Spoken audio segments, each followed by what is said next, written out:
Hi everyone, welcome back to Flippinlicks. This is episode number 8. We're increasing our speed of our licks to 101 today. And for the second part of the lesson, I want to talk about a little more about what we talked about yesterday, which was how to improve your guitar playing now. The last thing was to schedule out your practice for a week. So I'm going to talk a little bit more about that today and tell you how I've done it and how some of my students have, and we've had success in that area. So we'll do that. So, but first, let's get to the licks. We're at 101 beats per minute today. With this first one, the Zach Wild one, what I've been trying to do with it is work on going from palm mute to non-palm mute, try to find that gray area in between that's a semi-palm mute. So this is kind of what I'm talking about. Palm mute.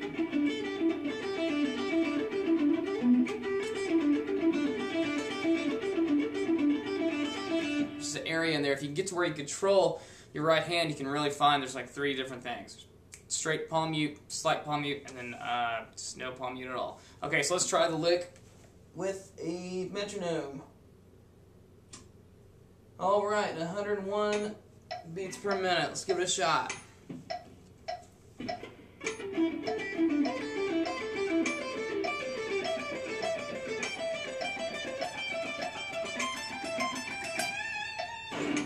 Okay, so there, what I tried to do was start with the palm mute and kind of get less and less palm mute by the end. I think I stopped palm muting a little too fast. I'm still kind of working on that. So that might be something you try to work on too. Okay, so let's move on to the second lick. With that one, the only thing I've really added was I've started putting every note that I play in the D string with this lick, I now palm mute. So let me show you what I'm talking about. Right there, right there. All 3 of those. Okay, so let's try that one. Dorian lick, key of E, 101 beats per minute.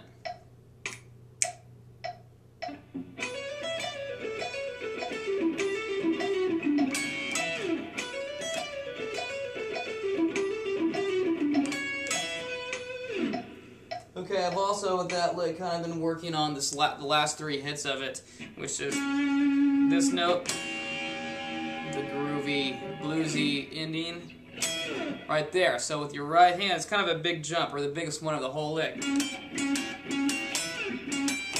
I'm kind of just focusing on the right hand and look at it. Make sure all that lines up right. Of course, go through all your 12 of your keys if you really want to get good at it. So hopefully you're having luck with that lick too. Okay, so let's go ahead and move on. Let's talk about planning out your practicing and ways that I've done it. Okay, so there was 4 areas that we talked about yesterday, and there could be more. This is just kind of what I use. So if you want to make up your own, that's fine. It's just the most important thing is that it's a structured thing that you do every day of the week. Okay, so and also recapping, we talked about having one day of your week. Sunday being the day that I use a lot because it's kind of the end of the week or the beginning of the week, however you want to look at it, to plan out what you're going to do for the rest of that week and then try to stick to that schedule. So that way you only have 7 days, you just have to stick to it for that amount of time, and it's a small chunk. It's not a month or a year or something like that, so it's a lot easier to work with. Okay, so the first thing we talked about with your practice is the warm-up. Okay, so even with my beginning guitar students, back when I was teaching, I would have them do a warm-up, and for them it was normally just 2 notes on each string, down all 6, back up. Okay, so and then you work up, or I worked up with my students and with myself up to what's called the 1, 2, 3, 4 warm-up. Alternate picking, 1, 2, 3, 4 all the way. Once you get to the high E string, you move up a fret. And so on and so forth, all the way up the neck and back. Some people don't like this warm-up, some people do. I got turned on to it and started using it. I don't know if it's worked for me or not, but I enjoy it, and I've used it a whole lot, and I think it's helped my picking and my strength of my left hand a lot too.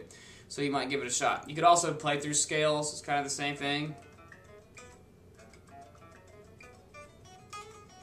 Whatever it is you want to do, as long as it's something you do every single day for the entire week.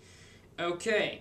So that's your warm-up, something you're going to stick to every time you pick up your guitar and your design practice time. Okay, for the second thing, it's you should be working on your technique every day. Okay, so what that could be is, for me, it's either my left hand, my right hand, or something in my mind, which would be phrasing, I guess. Okay, so let's talk about left hand first. For me, it's anything that your left hand has to do to work at. So it could be pull-offs. You might just pull off through the boxes or hammer on. Okay, you could also work on bending. Okay, so I like this one a lot. If you take your pentatonic box, you take every note and bend it to the next note in that box. So you play the note you're going to bend to, and then go back to the note and bend to it.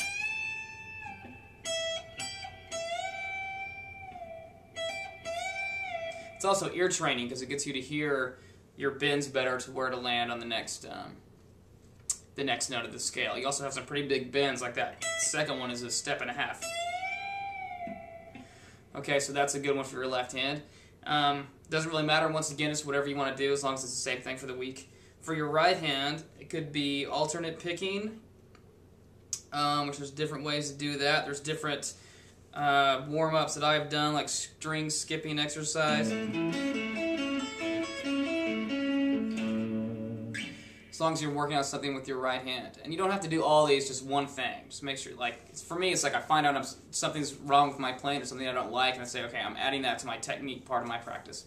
Okay, so, and the other thing being phrasing, you can work on that by playing to a backing track. So once you kind of know a bunch of scales, or you know some licks, get some backing tracks, like a blues jam or something, and just play, and then that helps you kind of tie in all the stuff you've already learned, and also use the licks that you're working on in like a real playing experience. So you'll know what I'm talking about if you try it. Some scales that you know how to play, you may not know how to jump right to while you're soloing, so it helps you work all that stuff out. Okay, number 3 is theory. Okay, so every guitarist should have a good, well-rounded knowledge of scales, chords, and then theory behind all that stuff. Chords progressions too. There's chord progressions also. And if you're a beginning guitarist, you want to learn. When you think about chords, you're just learning the chords, switching between them, and so on. Then once you get a little bit better at them, you want to start figuring out the theory behind them. Why is this a C major or a G major chord? What notes are in that? The 1, the flat, the 1, the third, the major third, and a 5. Okay. The minor having the flat third. So if you don't understand all that, that's probably something you should add to your practicing. Okay, so can't talk about stuff right now, but if you have any questions about it, feel free to email me at flippinlicks.com. So you want to work on theory every day too. Alright, so the last thing, and I think this is the most important, is to be working on songs. Okay, so if you kind of think of practicing as like a teeter-totter. If you do too much on technique and theory and there are not enough songs, you're not getting a well balance, and you won't be as good as a guitar player. Maybe not as interesting, at least, if you haven't learned a lot of songs. And if you just learn a whole bunch of songs, then you may not be, your technique's not going to be up to par. So I think it's really good to have both. And songs especially, because that's how you kind of develop your own technique. So like the licks we're working on can be considered in that area. I always try to have a song like Crossroads by Eric Clapton, like for example. I worked on that one for a very long time.